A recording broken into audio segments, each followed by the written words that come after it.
Hello, and welcome to the Legendarium Green Team. I'm your host, Spook, and today I'm joined by Huron Fan, Hey. and also a special guest over from the Inking Out Loud podcast, Drew McCaffrey. Hey, thanks for having me. Yeah. Today Thank we you are for excited. Thank you for coming. Today we are excited to be discussing the new release by Glen Cook, Lies Weeping, the first book in Pitiless Reign, which is the new arc in the Black Company. And even though the Green Team has not yet covered the Black Company, there will be spoilers kind of throughout our discussion for the series as a whole, especially for Port of Shadows. But before we really get into that, we're going to have just a general spoiler-free discussion about our thoughts about this book.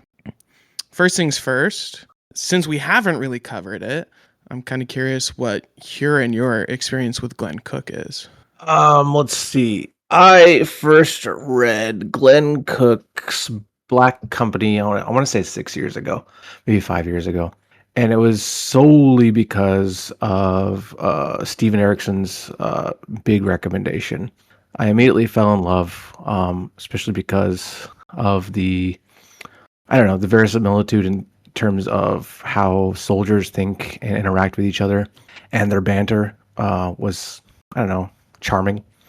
Plus, the proto grim darky, very grim nature of the story, as well as just the high fantastical nature, really appealed to me. I've read all of the books, including Port of Shadows, which I think I might have to reread again, even though I didn't care much for it. Read it for the first time, right? Like 2 weeks ago. Yeah, but after finishing this one, yeah, sure. All right, and Drew, for people who don't know you, what's your experience with Glen Cook? Yeah, so I discovered the Black Company probably, I want to say around 2012 or 2013, and thanks to the excellent cover art of Mr. Raymond Swanlin. Yeah, Saw the when the omnibus editions were coming out, the Books of the South had just come out. It was on some feature display at Barnes and Noble, and I was like, that looks awesome. And I picked it up, and I was like, oh, this is books like 4, 5, and 6. So I found just a solo copy of the first book, read that, and I was like, oh yeah, no, I'm sold. Yeah, that's what I'm talking about. Aaron's got it. all of mine are right behind me too. They're just beautiful. Beautiful. I love the original covers too, even though they're definitely of their time. They're very 80s. I'm slowly trying to collect all of them. I have probably half right now. So I only have a couple. I have Bleak Seasons and Water Sleeps, because when I started reading them, the last 4 books in the main sequence were out of print, and the omnibus versions hadn't come into print yet. And I was like, and without going into spoilers, where the Books of the South ends is a big cliffhanger, and I was just like scouring used bookstores up and down the Front Range of the Rockies in Colorado, and finally found Bleak Seasons. But yeah, so I love Glen Cook in general. I've also read his Dread Empire, Starfishers, The Swordbearer, The Dragon Never Sleeps, a bunch of his short fiction. I've been kind of slowly making my way through all of his Garrett PI files. Big mega fan. Yeah. Also known as kind of the Glen Cook guy around these parts. Yeah. A little bit. And if you are hankering for that good Black Company podcast content that the Green Team hasn't yet done, you can find it all on Inking Out Loud. Absolutely. They're really good episodes. That's almost all. Your latest episode was Port of Shadows? Mm-hmm. To Huron's point, I also reread Port of Shadows after reading Lies Weeping the first time, and I was like, yeah, we do need to cover this. Yeah. I read it when it came out in 2018, and I was like, not my favorite, probably not going to read that again. And then read Lies Weeping earlier this year, and I was like, I really need to reread that. Yeah, there's some interesting things going on. We'll have to talk in the spoiler section about that. Yeah. For sure. Just a little bit. But all right. Well, my experience is, I want to say, when was it? 2022. I was at a little convention called Dragonsteel, talking with some people, and Drew here spent almost the entire night telling me how much I should read Black Company and how much I should read Speaker for the Dead. Ooh. And last doesn't year, sound like me at all. last year I did both of those things. So throughout all last year, I read everything but Port of Shadows and Black Company, and then I also read Speaker for the Dead, and just been hankering for more. And I'm really glad that we got basically a year after I started reading the series, we get this new book. You lucky fool. I am thrilled. And I even count myself lucky. Like, I'm not one of the OGs who read Soldiers Live in the year 2000 and had to wait 25 years. for a good sequel. Had you you'd never read Speaker for the Dead, but you read Ender's Game, I assume? I read Ender's Game as a high schooler. I read Ender's Game, and then I read half of Ender's Shadow. Went meh. Oh yeah, that's a fair reaction to that book. Yeah, but yeah. And Speaker for the Dead is nothing like either of them. It's a good book for those who haven't read it. Yeah. Anyways, do we want to get into some kind of overall thoughts about this book and how we feel? Yeah. Who wants to start? Green? Okay, sure. This is one of my favorite Black Company books, and I didn't think I would be saying that, considering I love almost all. I even like Silver Spike, but I love the new analysts. I like the new characters. I like our old character who kind of came back in a new, interesting way, but didn't really ruin the last time we saw him at all. I liked how distinct the voices were. I love the themes of history and truth and memory, and I liked how real the character struggles felt on the page. It's old characters were exactly what I wanted them to be, and actually surprised me in new ways. And the new characters were fully fleshed out and interesting in their own ways. So yeah, I think if I had any complaint, it would probably be because the plot's a little lacking, but I don't care. Agreed. Yeah, I'm pretty on board with her. And I don't know if I could quite place this in like a ranking of the books yet. I need to sit with it more. Mm-hmm. But I really enjoyed this. The character dynamics in this are especially powerful. I think the title of this new series is A Pitiless Reign on the front cover, but inside the front cover on the title page, it is called The Orphan's Tale. And that is the thing that has like struck me the most in terms of the themes of like how much the company as a family and as a found family pervades every character arc in this book. Yeah. And I feel like over the course of Glen Cook's career, he's gotten better and better at writing emotional like interiority, and the choice to make the analysts in this book those characters reflects that in a really powerful way. Yeah. The book is very different from the rest of the series, but I don't think it cheapened. It's like not cheap in that way. It's a lot more introspective, which is thoroughly enjoyable. I think it's without getting too far. The plot is lacking in urgency for reasons, I would say, and it does away with a lot of the military aspect. But what it trades it for is something new and just fresh and fun, I would say. Yeah, like I don't really mind that it's a slower paced book through the first half, maybe 2/3, because that slow pace allows Cook to like develop really, really strong character arcs for not just one analyst character. He does a lot of work with a lot of different characters, and when we get into that final act, I thought he brought it home, so to speak. Yeah. We'll talk about the ending a little more in spoilers, but it's a very fun read, and it was honestly even more fun on reread. I remember getting about halfway through this book and thinking, really, is the primary external conflict monkeys? Yeah. I think I read about half of the book today, like starting at like 8 a.m. It's almost 3 for me right now. And the entire time I'm reading it, I'm going, where is this going? Like, I'm enjoying this. I'm having fun with these characters. I'm having fun with this book. I'm like, where are we going? And I'm so happy with where we went in the end. Yeah. Like, I'm enthralled. I'm trying to think. Do we have anything else? Just kind of in general, generic terms. I would say prose is interesting because we get because we have multiple point of views. He's kind of doing his Glenn Cook thing where you know who you're reading when you're reading it, and the characters feel different, and it's a lot of I don't know. Each character feels different and fun, and for different reasons. Yeah, Glenn Cook's got a Glenn Cook. He's like we've done this Yeah. before. We're mostly used to Croker, right? Because he covers most of the books, right? But then I think starting, what was it, from the fifth book, we got a new analyst. Mhm. Yeah, and then Fourth or fifth, depending on where you read Silver Spike. yeah, just even from then you could tell just how different the voice was. And then the next one we had a new one, and then the next one it was back to Croker, and then a new one. So yeah, Glenn Cook's great at this. Nothing's changed except this time it's a lot of different voices, and well, two plus an old one.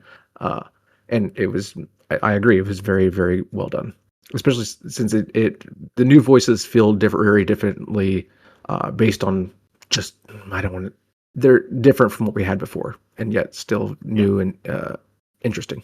People who we have can- read the we can series will talk in know detail when we who get they to are. spoilers. But yeah. I think I recall when I was first reading Shadows Linger, which is the second book in the series. So good. Oh I- yeah, I- Shed. That was a brand new POV too. I remember writing in just the Green Team Discord, shout out, who the hell is this person? Because I'm like, this isn't Croker. Who is this? Just immediately picking up on this is a different character talking right now. Although in the end, can I say this? It's a spoiler. It is still it's for the Croker second book. doing the actual writing. Yeah. Yeah, It's still a different it's voice. Croker adopting somebody else's voice. Yeah. There are just layers to Glenn Cook. Like, there are layers to his prose styling in every book. And it's one of the reasons that I find The Black Company in particular so engaging on rereads, on first read. Like, it just, whenever there's a lot going on, even if on the page it feels like there isn't a lot in terms of language. Like, you know, on our Inking Out Loud episodes, one of the biggest complaints that both Rob and Jared had when they were reading through was like, this guy writes so tersely. They're used to George R.R. Martin and Robert Jordan and Brandon Sanderson, guys who are pumping out 400,000 word books. And then Glenn Cook writes a book that has just as much happen in it, but it's 102,000 words, you know? Like, they're like, I don't get it. Like, why did he just skip over that battle? Why didn't he describe the battle? Or like, he just went from here to here and nothing was explained in between. And I'm like, yes, but that's the beauty of it. It's well, and then even as the books go on, and especially in Lies Weeping, because the voice changes, the focus also changes. Because in Black Company, it's very militaristic. It's very much this happened and this happened, and nothing shows up unless it's important. And then in this book, there's a lot of just like a lot of just fluff, you know. Well, which is good for the fluff character in one sense, but Yes. in another sense, it's not fluff because the characters, even as they're writing this fluff, they're questioning why and why they're doing it and why they feel Yes. the need to do it, and Yep. it's revealing more depth to the characters than we're used to getting from book one Croker. Yeah. Yeah, and like I said earlier, the external plot is, like I said, lacking, but it's rich in is internal conflict, and the themes are explored very well through that, and such as truth and history, and how we record history. And while we're here praising Glenn Cook, something I loved about this series, especially because we've had Croker, who is kind of a language savant, and people describe him as a language savant, is how a lot of authors kind of understandably gloss over language, and how difficult it is to pick up a second language, and how everyone just kind of speaks lingua franca, even though that's not really verisimilitudinous. But Glenn Cook does not do that. Everywhere they go has a new language. They have to learn new languages. People from the old one don't want to learn new languages, and they struggle finding new languages. He talks about how old languages have influenced the current languages, and how these things change over history. And it's refreshing as a reader when a major conceit of fantasy is that you just kind of have to accept this, and a few authors do it really well, and Glen Cook is one of them. Yeah, 100%. And again, the analysts in this book, that is a conflict they are experiencing. Yeah, is the lack of knowledge of some languages on their part, the lack of other languages on the part of other people around them, and finding commonalities where they can. And that goes to kind of my favorite overarching theme of the Black Company, that family aspect of it, where it really is a melting pot. And we may like to say that Croker is the main character of the Black Company, but really the company is the main character of the Black Company. it is. So before we go into kind of series spoilers, because we have one more kind of topic to discuss before going into the book spoilers, I'm just kind of curious what you guys would rate this book out of 5. I can go first and just say 5. I'm not ashamed to say I think this is a great book. It was a lot of fun to read, even though I read half of it today. I thoroughly enjoyed half my day being spent reading this book. And maybe the longer I sit with it, maybe the lower it goes. But this book is a book that may increase my rating of Port of Shadows, because I gave that a 2 when I read it 2 weeks ago. And honestly, a book that changes my rating of another book positively has to be, worth something. Yeah. So I'm not ashamed. I'll give it a 5. I think I give this a 4.8. Right. I gave it a 4.5 my first reading, and my second reading I liked it even more. It's and to your point about like how much I enjoyed this book and it affecting my opinion of other books. The other thing that this makes me want to do is finally get off my butt and go hunt down the On the Long Run Black Company short stories, because there are references to those in here as well. And the only one I've read is oh dang it, Chasing Midnight. I know there's like T-Days Elba as well. I didn't even know they existed. Titus Elba and Bone Candy, and I think one other, were folded into Port of Shadows. Oh, okay. Gotcha. They are chapters in the first half of Port of Shadows. And then there's like Shaggy Dog Bridge, the Bone Eaters, Lita of the Thousand Sorrows, or something like that, Cranky Bitch, and Chasing Midnight, that are all the On the Long Run stories. And I've read the Bone Eaters, Shaggy Dog Bridge, and Chasing Midnight. So, is there no collection? But there is no collection. A couple of them are in the Best of Glen Cook short story anthology, which is extremely worth buying. Even like the honestly, the Dread Empire short stories in there are phenomenal. I went back and gave the Dread Empire more of a shot after reading those short stories. He's a really good short story writer. Nice. Well, yeah, I mean, I feel like that's very clear if you've read The Black Company too, because that book is just short stories. Yeah. Raker, Chapter 3 of The Black Company, was originally just a short story that he wrote and published in some magazine, and then was like, wow, that was a lot of fun. I should write more about those guys. Great authors becoming epic fantasy writers, starting off as great short story authors. We got Glen Cook, Steven Erikson. Wolf. Someone said I had to bring up Malazan. I think Arthur C. Clarke also recommended, didn't he? I think so. Clarke. Oh, for sure. It was Asimov. I think it was Clarke, though. Sweet. Yeah. So yeah, a little warning. We're going to go into the earlier book series for those who... Oh, wait. Huron, we need your rating. Wow. I don't do ratings. He's a 5. He's a 5. Anyways, where series as a whole is kind of gloves off right now for those who haven't read the series. Go do it. It's Other great. than Lies Weeping. Other than Lies Weeping. Yeah, so just our expectations going into Lies Weeping. Yeah, I'm curious. This is a question more for you two than me, because I read the series a year ago. I didn't have to wait that long for this book. So I'm curious what expectations you guys had kind of going into Lies Weeping. So to be clear, that means you haven't reread the entire Black Company 13 times like I have. I have not. I've read it once. Okay. I was just making sure, because you did say you read it a year ago, so that is time for many rereads. But I've been trying to read other stuff, man. yeah, being a responsible adult.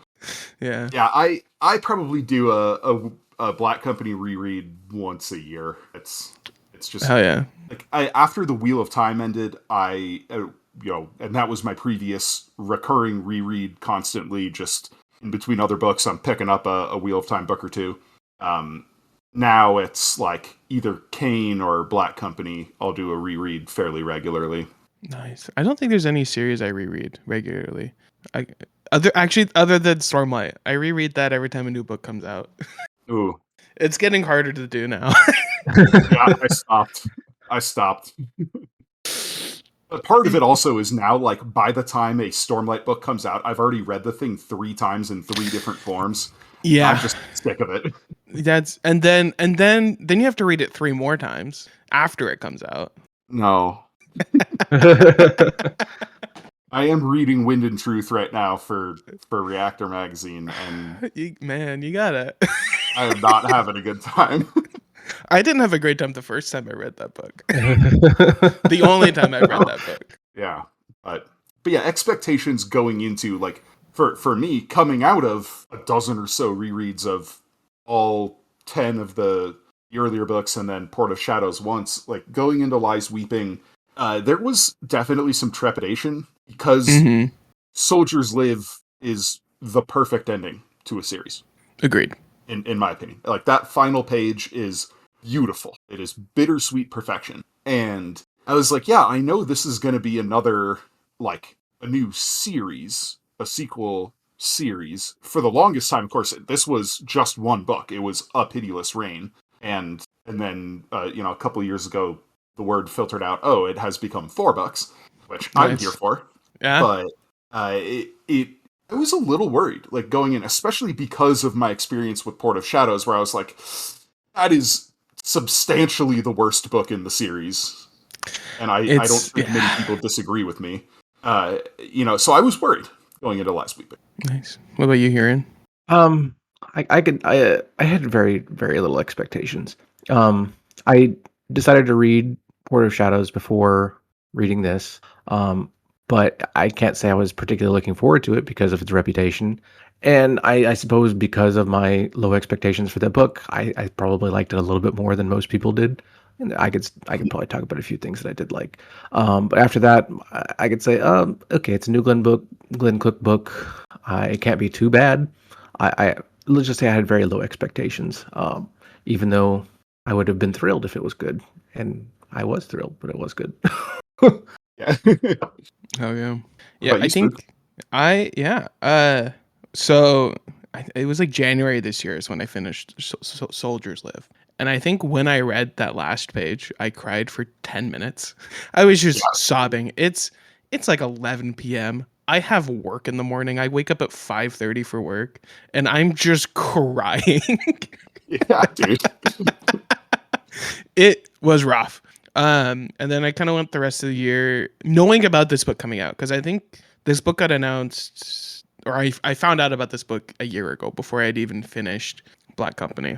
And so going up to about a month ago, I was very, very excited for this book. Then I read Port of Shadows. Then I'm like, okay, wait, is this an issue with him not being able to write good anymore? Or is it just he tried something that I don't think worked? And I can safely say it was because he tried something that I don't think worked.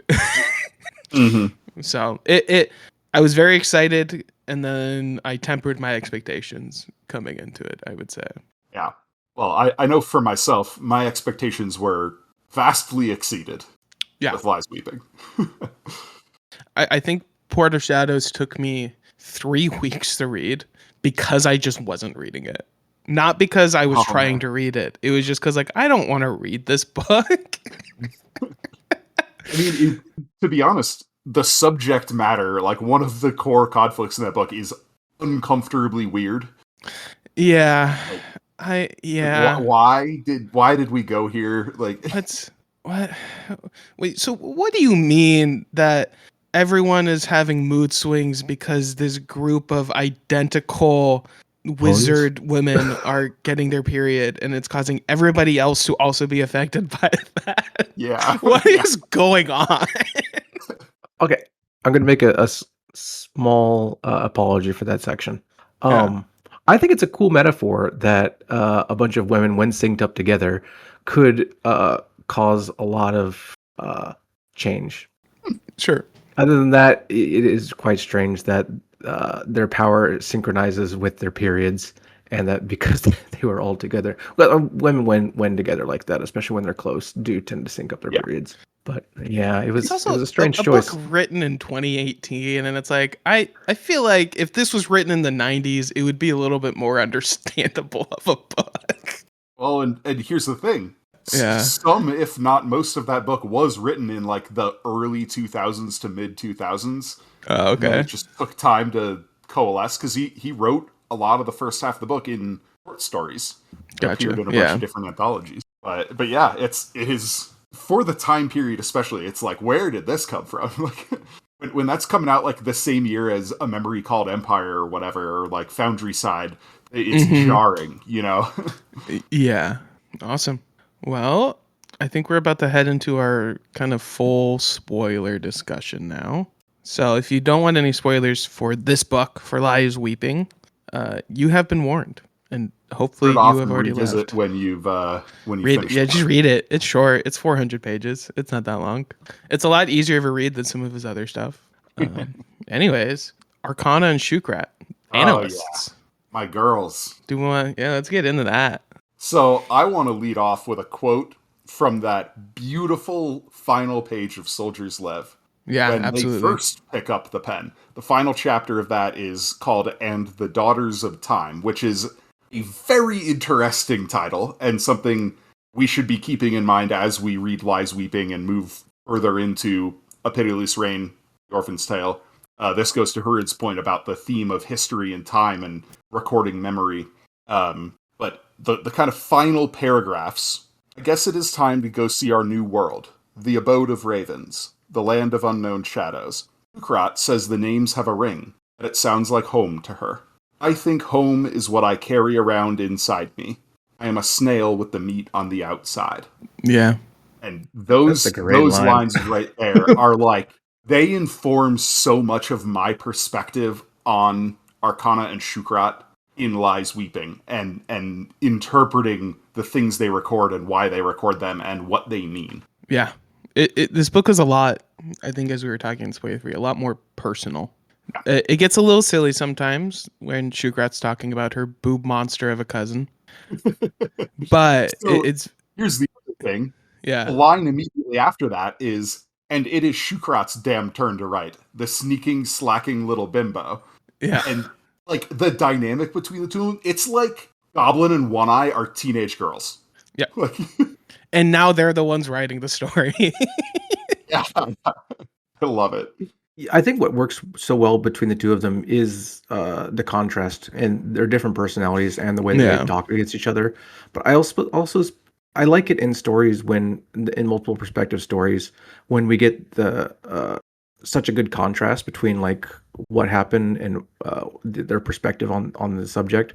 And that's done really well here, especially when one chapter ends and they immediately pick it up, and they're also aware of each other, and that's Yeah. not something you often see. And I think it's done really well. And their personalities, like we said earlier in the non-spoiler section, they're on the page. They're easily conveyed.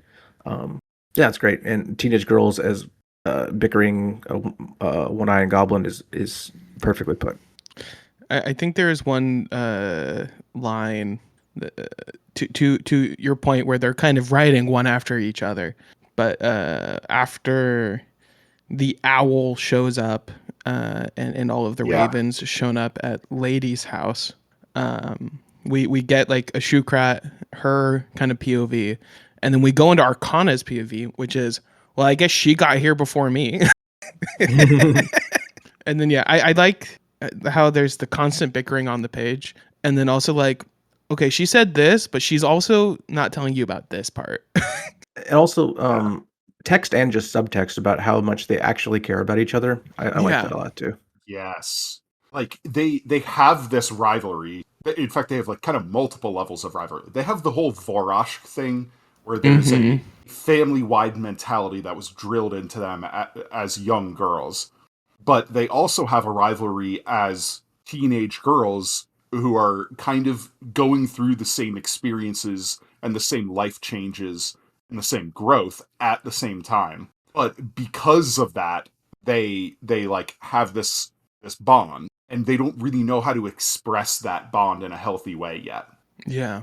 And uh, honestly, kind of going back to the quote from Arcana about how she is carrying her home on her. One thing that's kind of often brought up is how they think about going back to their home kind of plane, and how it's like, we can't do that. That's not home anymore. And I think also to the point of them being bonded, there's a lot of like, they are the only like remembrances of their past, which is very clear. Like they often talk about their other siblings who died in Soldiers Live. A lot of the time jokingly being like, well, those idiots, that's like, they deserve that. Mostly, Grommaval. I think, yeah, Grommaval, which I think is mostly from Arcana's perspective, which she has a lot going on. Yeah, there's some trauma there. just a little bit. Which again, like, I really appreciate that Cook takes the time to explore that trauma through her passages in the annals, because this is, like, a criticism I see fairly often about Soldiers Live is people are like, there was no need to throw in this one random scene where this teenage girl gets gang raped. Yeah. And I'm like, well, there is a reason. And it's because Cook is planning to set her up as this major player going forward, and this is a complicating factor to her growth, and it plays into the series-long theme of powerful sorcerers dealing with trauma, and how they deal with their trauma impacts what kind of person they develop into. How so many of them succumb and become taken shadow masters, dark sorcerers, whatever. And it's like we're kind of seeing a more hopeful bent to the development of sorcerers through Arcana and Shukrat. Is that a good segue to move on to the lady? Ooh. You can. There's one more kind of note I wanted to give on Arcana about kind of her trauma, because a lot of this book is a lot of her POV is spent with her pretending to be okay when there's little hints where it's like she's not okay. And there's one line in particular where she's talking with I can't remember his name fully, just Uncle. Uncle Jung Ho? Yeah. Yeah, Young Go. Where he's kind of piercing through her trauma, and she's kind of going, sorry, that was this person. Sorry, like, this isn't, it's time for me, the real one to actually be out now, kind of. And the quote was, all right, Arcana had the watch. Arcana was determined, bearing down, fierce. Arcana Varoshk was not just some child of privilege who could not tie her own bootstrings in a desperate situation. I think that was like, just hyping Uncle herself up. He is a really good mentor figure for both of them, but for Arcana in particular, because he is gentle but firm with her, and recognizes that that's what she needs. Like, if she just gets coddled, she will always be that kind of like broken, huddled girl. But he also knows that pushing her the wrong way could break her irreparably. Yeah. Something that was happening to Tobo in the beginning of the story as well. Oh my goodness. Yeah, exactly. I also got to go into him. Tobo. But yeah, there's a lot there. Yeah, I just like, I like, because that's kind of like the switch, I think, at that moment was with her, and with Uncle, with him getting more involved. I do appreciate him as a character. Yeah, like, it's interesting reading back through, like, even going into Soldiers Live, the descriptions of Arcana and Shukrat as sorcerers, where they're described as like the most minor of talents. Like, they don't even rise to the Goblin and One Eye level. They're like, we can, like, most of their power is wrapped up in the Reitgeistida and the Chefsapoken. But then when Uncle kind of takes them under his wing and they start growing in confidence, their power grows with it. And by the end of this book, they're, I mean, obviously there's the stuff with the well, but like, even before the well, they're doing things that they never imagined they were capable of. And it's like, they weren't minor talents, they were repressed talents. Yeah. Yep. But Lady was not repressed. Lady is, I'm very curious what her future's like. I was slightly disappointed that she kind of just exited the story halfway through. She's like a huge deal going forward. Oh Yeah. yeah, that's very very clear. Considering the way that Chevetya the New is Mhm. exploring her past. But nonetheless, I was just like that's where we're leaving the line. This is so interesting. Dude, I mean, there are going to be a lot of complaints. I already anticipate Mm-hmm. that this book, in so many ways, just leaves us hanging. Yeah. Not just the physical end of the book, but elements with other characters midway through the book, where it's like, wait, we just left Lady and Tobo behind. We just left the company behind Yeah. and Suverin, and and then the book ends the way it does. You're like, and then turn the page, end. Like About the author, Glen Cook. yeah. Oh, but it is worth keeping in mind. Of course, this was originally planned as one book, and he basically it got so long that he's like, "Oh, I'm gonna make this a 4-book series." But that is a brutal cliffhanger. It seems in line. He's had some really bad not bad cliffhangers, but he has had some cliffhangers. Shadow Yeah, Games and Dreams of Steel, yeah. especially. Yeah, it's like Even She's the Darkness. Yeah. I'm very nothing quite as bad as Shukrat points her flying post down and lets all hell loose, and then it just ends. Yep. It's like fires again, and a second time, and again, and again. The next, and the next, and the next. If you're gonna have a cliffhanger, that's a pretty good way to do it. It is. It is. It really is. That's like an almost TV show style cliffhanger where it's like, oh, end of the season. Now you gotta wait a year. For some reason, I was thinking about Point Break and like the end of Point Break, which spoilers for Point Break. I haven't seen it. I think it's Point Break, where the guy's just shooting he's aiming his gun at the guys. He's trying to get away. Then he raises in the air, starts screaming and shooting. I was just imagining that for whatever reason. Speaking of that final scene, I want to make sure I just misread something. What exactly were Chevetya's the old's motivations? Because I didn't get that. Goofy the guy. Shadows think he wanted the power of the well to basically turn himself into a new ancient guardian, but without any of the restrictions. Interesting. You started that with the Shadows thing, so that's not an objective reality, right? That is, as far as the characters know. Okay, that's what I wanted to know. Thank you. And to be fair, it is what it seems that he was going for the book sort of as a diversion. It was to pull them out of the well, and then he doubles back to go to the well, and they headed him off. But and he did. We get word that he siphoned off some power from the well, but not very much. And then I think Shukrat, she's like, but even if we hadn't stopped him, he the well wouldn't have fully accepted him or whatever. I'm interested to see where that goes, because I'm thinking, based on we obviously, the characters in the story don't know Croker's POV. They just know what he says to them through the Ravens and when they actually go to speak to him.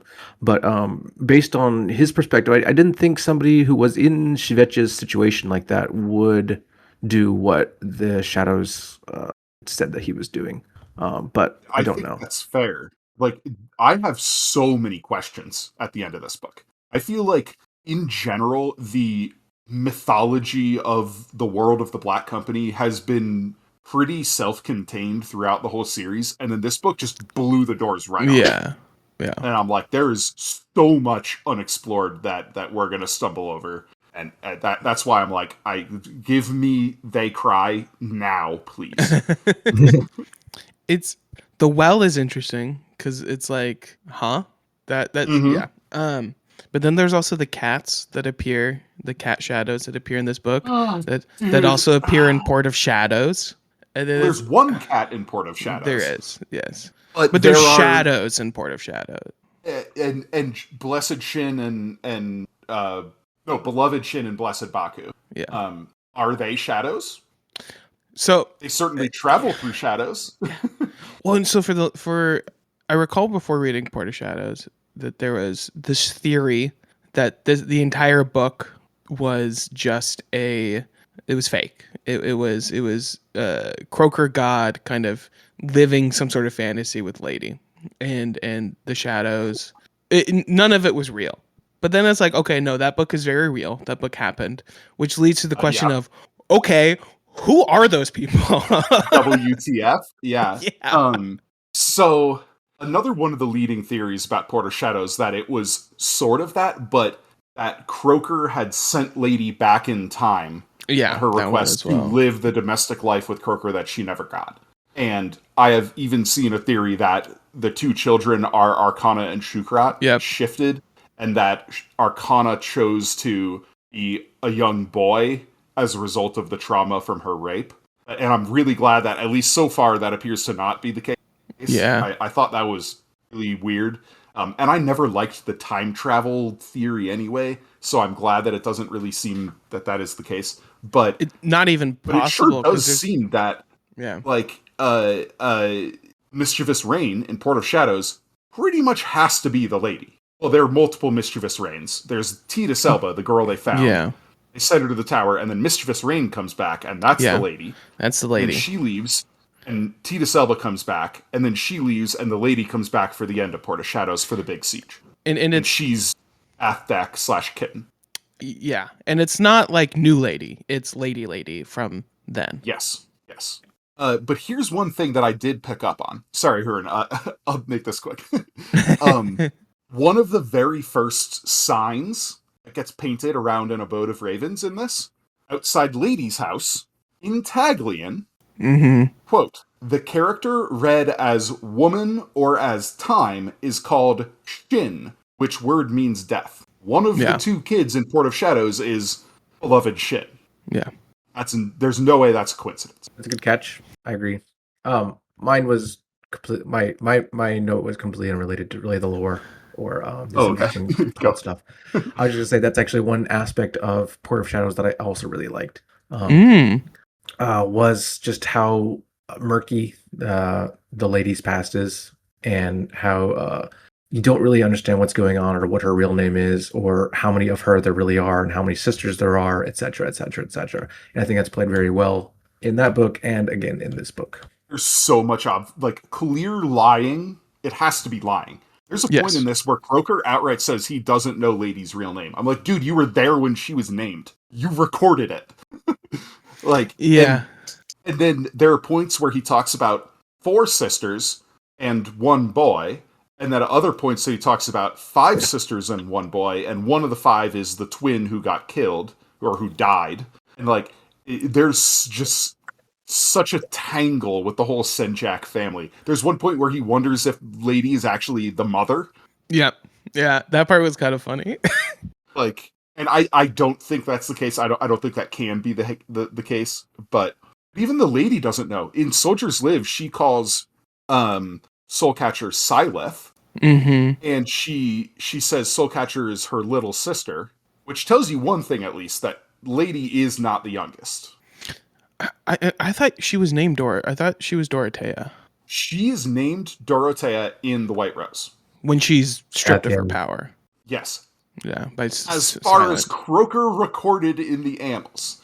But Yes. I don't know why there would be any reason for him to lie, because by the time he's recording that, she's already been stripped of her powers. Her name doesn't do anything. Port of Shadows.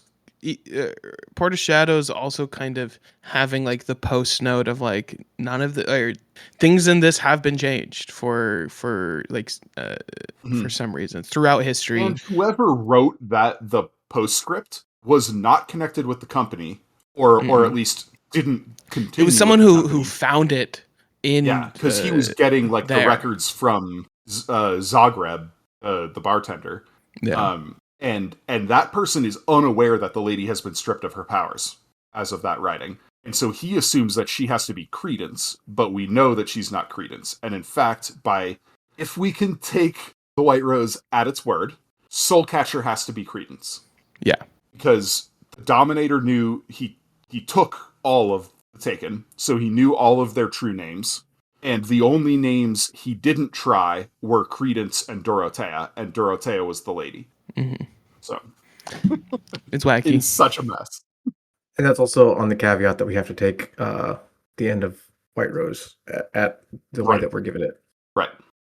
You just remind me that I have to reread all of this again because I've forgotten a lot of it. Well, Green Team needs to record. Yeah. Yeah, maybe, sure. There you go. I'm trying to Gotta make think, time for it. kind of getting us back to Lies Weeping. Do we know where? I kind of read this book in a fury, but do we know where the lady was heading at the end of the book? Because she just kind of kept going, and I assume she was trying to go to the castle that her sister was in. That is my impression. I have no idea. I just think she's exhausting her options for trying to get Boo Boo back to is the wrong word. That's why the necromancer is so important. Yeah. His records are presumably still hiding in that castle, and she knows that he already succeeded in bringing Lysa back, and so she's probably thinking that's my last chance. Yeah. And do you think Boo Boo will ever? I don't want to use the word come back, but like, do you ever think they'll be a character, revivify Boo Boo? Do I ever think they're going to get their daughter? No. It's an interesting way you phrased it. They never had their daughter. I mean, from literally not literally from conception, but almost from conception, she was possessed by the spirit of Kina. So that's I why assume that her, like, if in this world souls work the way, we would imagine souls work, that Kina just knocked whatever soul was in there out and took it over. Well, and that's why Croaker God can't do anything about it either, because there's no history for her to work with, which is why old Chevetya could do it to Howler, because there's a time when Howler wasn't Howler. Yeah. I think it was kind of explained, like, there is no history to kind of work off with to kind of put inside Boo Boo. And yes, I understand that. What I think might happen is they get, like I said, I can't say they get their daughter back because they never had their daughter. She was never a person. But I think they might somehow get her soul, whatever there is, that was lost, back in her body. And I don't know. Maybe I'm expecting too much of a happy ending. I think no matter what happens, it's going to be bad. I don't think it's going to turn out good. I think it'll probably cost a lot of sacrifice. If they actually ever do it, maybe some people would definitely die. But I don't think if her soul ever comes back, it would be catastrophic for her. No, I don't think it would be catastrophic for her. I think it would be catastrophic for Lady. Maybe, yeah. I don't know if she's emotionally equipped to handle that. No. Yeah. She's pretty emotionally stable considering her past. Some of the time. But we did see her get pretty off her rocker in Soldier's Live. Yeah, and I also meant that too. Considering her past. But now she has her power back, and so that's also a little scary. That was very scary, but actually. It's given by that, yeah. So it can be taken which on away. the one hand is like, it means Croaker could conceivably at any time yank it if he wanted. But it's also scary because that means presumably her true name doesn't matter anymore. Yeah. Or if it's stolen from the annals of time. Yeah. Or if it does matter, he could just give her back her power immediately again. And effectively not causing her to lose the power. Oh, should we talk about Croaker now? Yeah. Yes. So this is one of the the fact that we're left in Soldier's Live with this impression that Croaker's gone. He's doing his god thing. He's in heaven. I think the quote is like, being a big old sea monster swimming through the oceans of time or something like that. And yet, pretty quickly in this, boom, new Croaker point of view. And Soulcatcher is still around as an antagonist. It's insane she's still here. It's ridiculous. She's been around forever. I somehow don't think it ruins the end of Soldier's Live. Like, when I hit that first Croaker point of view, the first time reading this, I was actually pretty annoyed because I wanted him to have his peace, have his heaven, essentially. But to your point earlier, Spook, I think it was you who said it. It was like, it's not even really Croaker, though, anymore. I don't think I said that. Croaker did get his heaven in the sense of, like, Chevetya the New went back through Croaker's whole life and got to revisit, all of these moments. And then now it is becoming something different. And that transition is really important. Yeah, agreed. He does get to kind of experience his heaven because he's having a lot of fun. Yeah. And I think this kind of ties into another kind of topic of this book serving as the sequel to the Black Company, with the Black Company ending where it did, but at the same time, it's, in my opinion, doesn't taint how we were left off. But I do really like how we have Croker now, as dictated through Dickon, who's another character another thing who also may have, if I read that correctly, a fragment of one of the Shadow Masters in him, and then anyways, I do agree to your point where I don't think I was annoyed at the first kind of chapter. I went, oh, interesting. And I kind of just went with it, but I was really enjoying his POV where he's kind of figuring out how to exist, how he's doing this, but then he still has these ties to the current world. He still cares about people who are still there.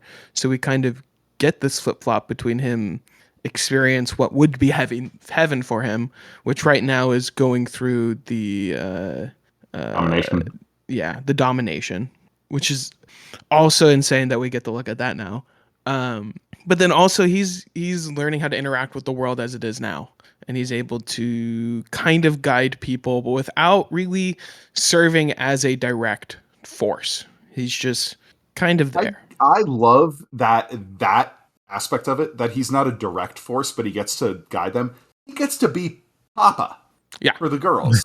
Like, it's so heartwarming. I think that's a fine line that Glen Cook will have to ride, where he's not having Croker be the direct force, where he's like, this is happening because he gets to see the entire world. He knows everything that's going to happen now. I do think that will be a fine line that will have to be written, where we get enough of him that we still like him, but not so much of him. It's like, okay, there is no struggle anymore, basically. Yeah. Hurin, did you have like any particular reaction when you got to that first Croker chapter? I thought that was going to be it. So I looked through all of the chapters in the book. And the first one is, when I got to it, it's called like Views from the Glimmering Stone. And I was like, oh, Shivetya, and I had to remind myself who Shivetya was at the end of Water Sleeps. And I was like, that's right. Damn, this is Croker. And I was just very surprised. I was kind of happy to see him, and I thought, wow, Croker, like, I don't know if I like this or not. But by the end of the chapter, he was so different, and what the kind of things that I knew that they could explore through this POV became apparent, and I was very excited for it. Okay. Yeah. Because I loved Arcana. I've said this before. I love Arcana and Shukrat's POV and their annals and their personal struggles. But what I really look forward to are Shivetya's chapters, Shivetya the New.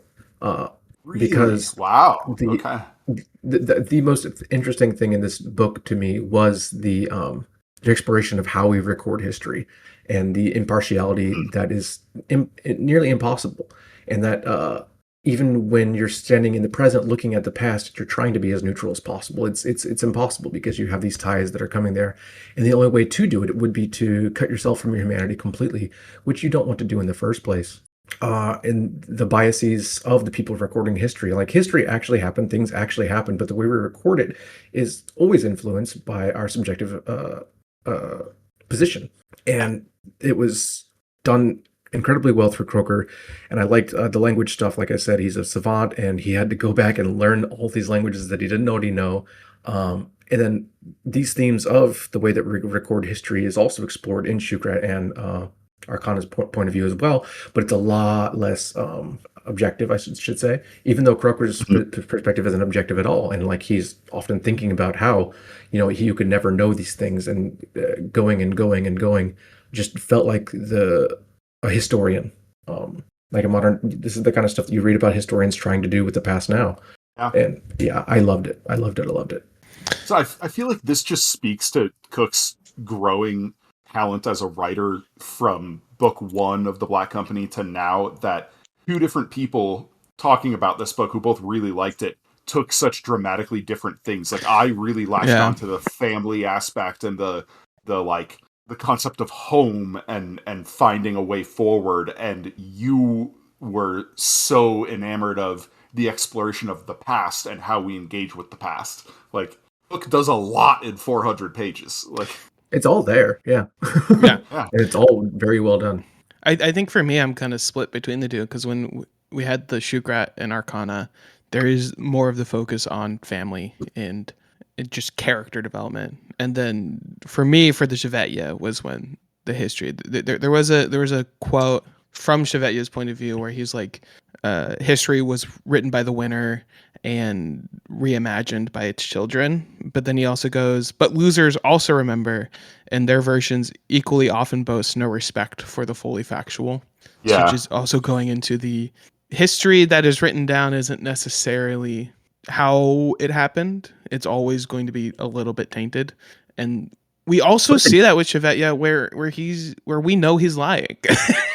Where Yeah. he's going back and finding this true history, complaining about how everyone had it wrong, but then he's clearly, as we were talking earlier, he's clearly also telling us it wrong or telling Dickon it wrong.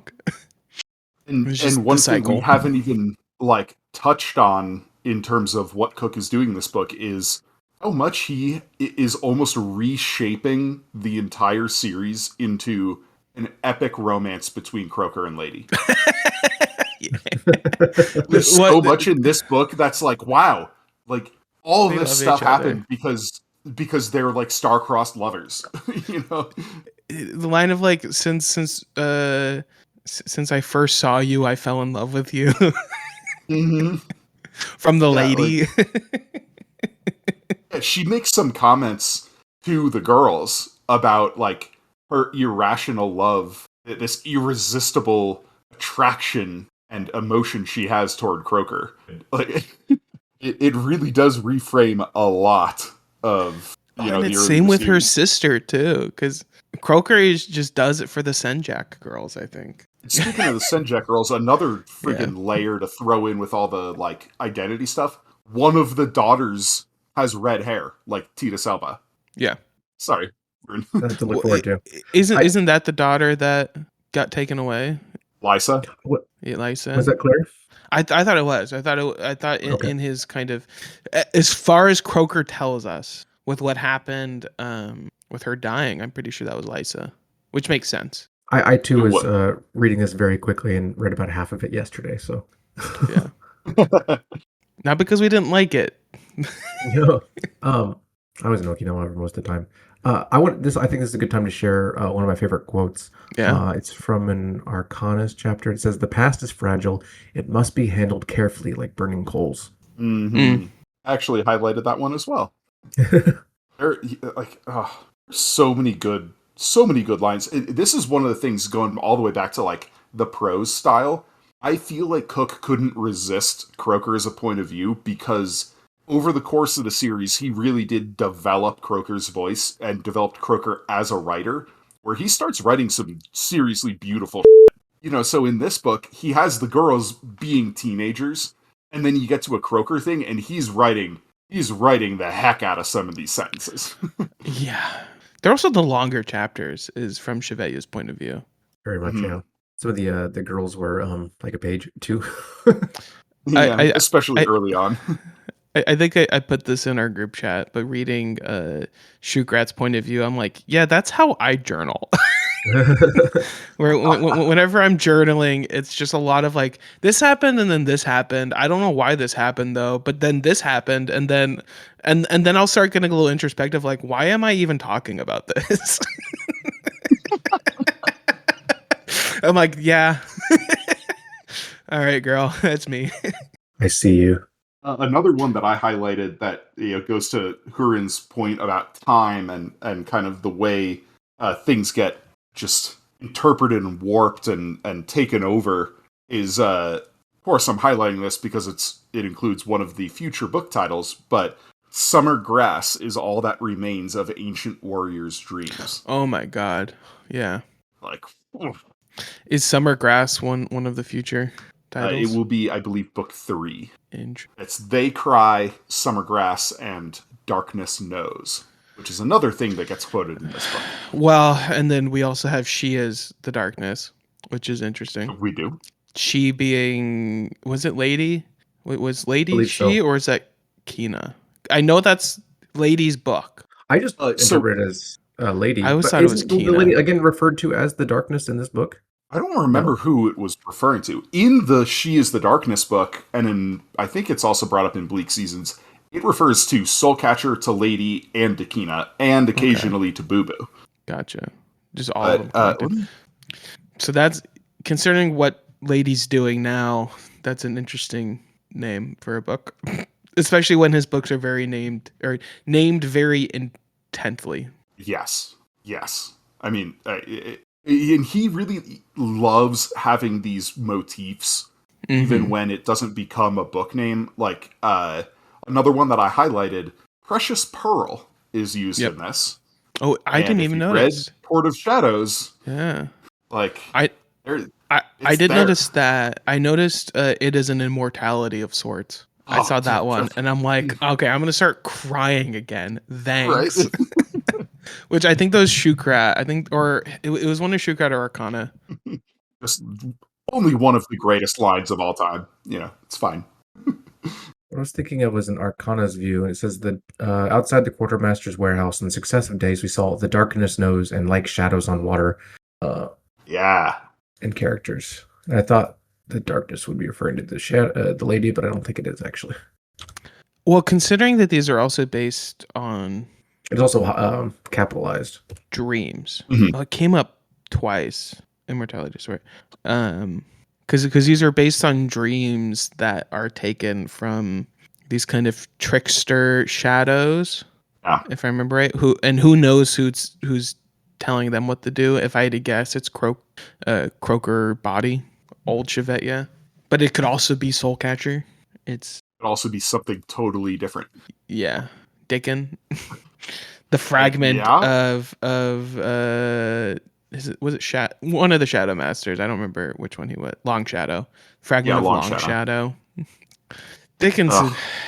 I feel like there's not enough about Dickon to really talk about, other than this is gonna be interesting. Yeah, I don't feel like I got a good perspective on him other than, what the girls have said and that he's writing down what I suppose Shiveji the New is saying to him. I'm interested to see where it goes, but yeah, I don't have a good grasp on his character. He's kind of like an understated guy. Like he's reactive. Yeah. Every When he time needs something to really act, comes out of him, it's It- somebody else does something and pushes it out of him. being pity able to him to an extent. stop Lady and Howler. It's like, what? I don't know. Do we want to talk about Tobo? He's got a lot going on. Oh my gosh, yeah.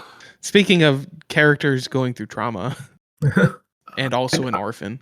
A lot of orphans aren't there in the series. I don't have much to say about It is the Tobo other orphan's than tale. I was moved by his sections, and I felt bad for the pressure that was given to him by his family, and found it very realistic how the people who were trying to support him were often pushing him over the edge. And But his kind of worship of his kind of like wanting that support from his family is what has now pushed him to a bed, basically, because Yeah. he wants that support from them again and relies on these energy vampire thingies. really good arc. Yeah.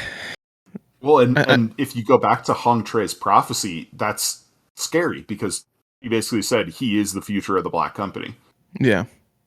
And if this is, the path he's going, And I'm very curious what the future looks like for the Black Company, because this book doesn't really cover the Black Company. It's again, it's a more personal book. We get like a little bit of Sovereign leading, and then there's a portion of it where Soulcatcher's like, you don't know how important these people are, yeah. because he's trying to scold them for not keeping him involved, and then Oh, that scene was really funny. it was great. So I'm just very curious going forward about Tobo, like what's gonna happen, because it's a little Mhm. scary.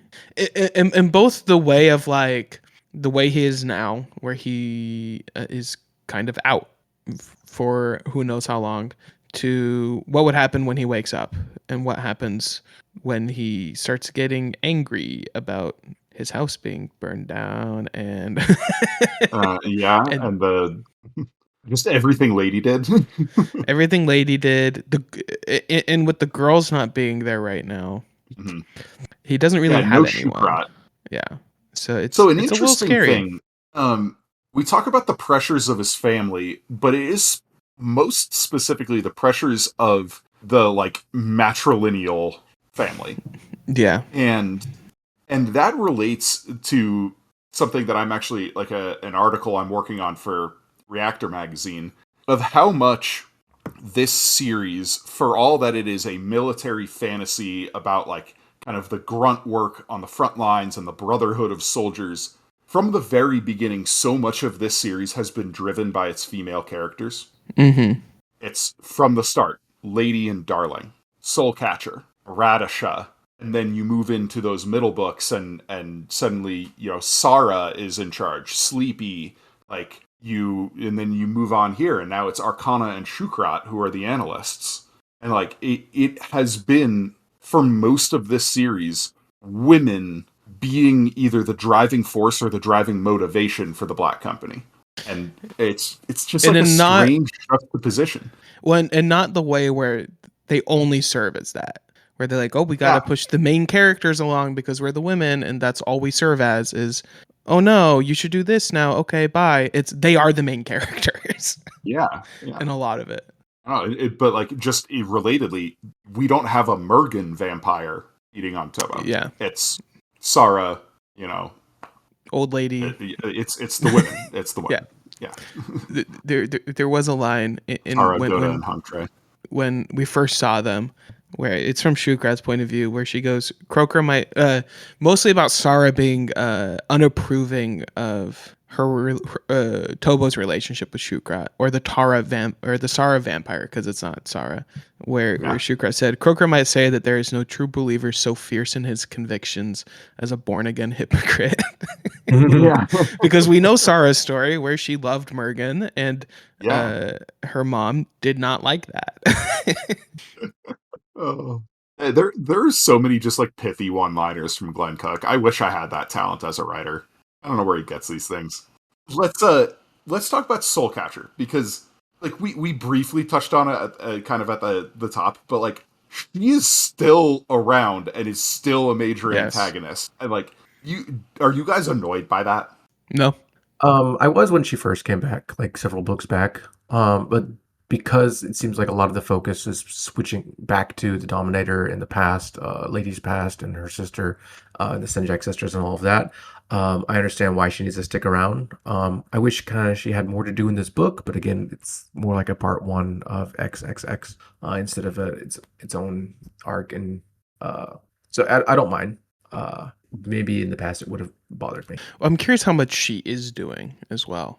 How much she is influencing, because we don't know. Because she's always aware of what's going on, basically at all times. She's just, or at least she pretends she does. Yeah, but I mean, if I recall correctly, when the Ravens came down after, also slight side note, when the shepherd and the dog showed up, I went, the only other time that he's shown a man and his dog in this series, they were bad guys. These are bad guys. This is just Toad Killer Dog and the other guy again, and then it turns out that they are probably bad. I miss vampire. Yeah. When the Ravens came down, it was kind of not jokingly, but being like, "Oh, Croker's watching us." I think that was Soulcatcher, because Croker didn't know it happened until after it happened, if I recall correctly. And then he said, "Oh yeah, it's fine, just to let them think it was me."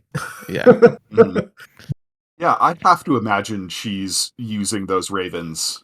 You know, she's up to no good at all times. Yeah. Like, I was a little annoyed, like, just because this book opened up the worlds so much that it feels like it's getting a little stale, having Soulcatcher just like constantly being Soulcatcher. I do trust Cook.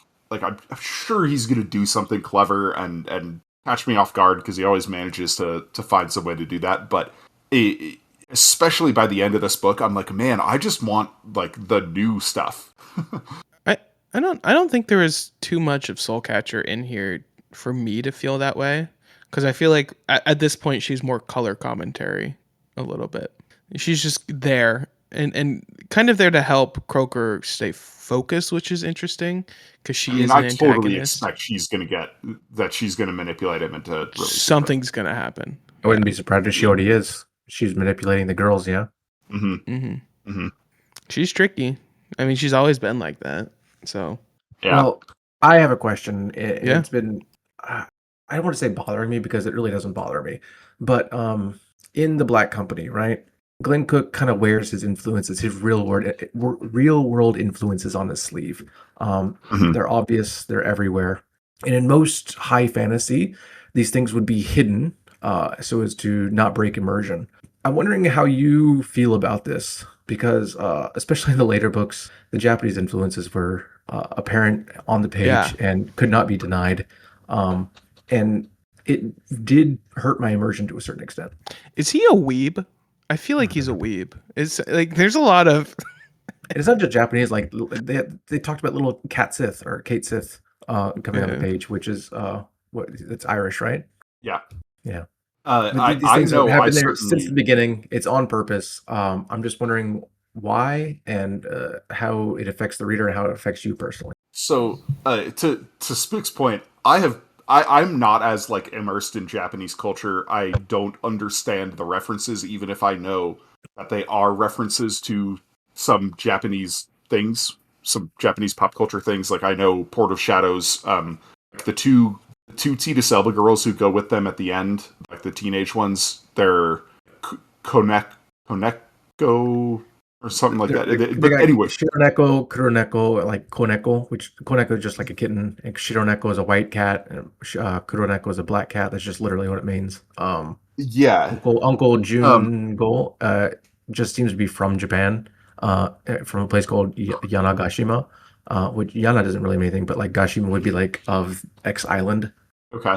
Yeah, like I've seen people criticize Port of Shadows by saying like, "Oh, he's just like straight up including things from Japanese culture and anime in." And I know somebody, I don't remember which names, but there was some post in the Black Company subreddit a while back saying like they hated Port of Shadows because one of the names was the name of a character in some questionable anime regarding like underage girls and being like, "Oh, like Glenn Cook is revealing his true colors and he's a pedophile," and everybody's like, "Okay, like maybe pump the brakes a bit there," but um, Might just be a common uh, name.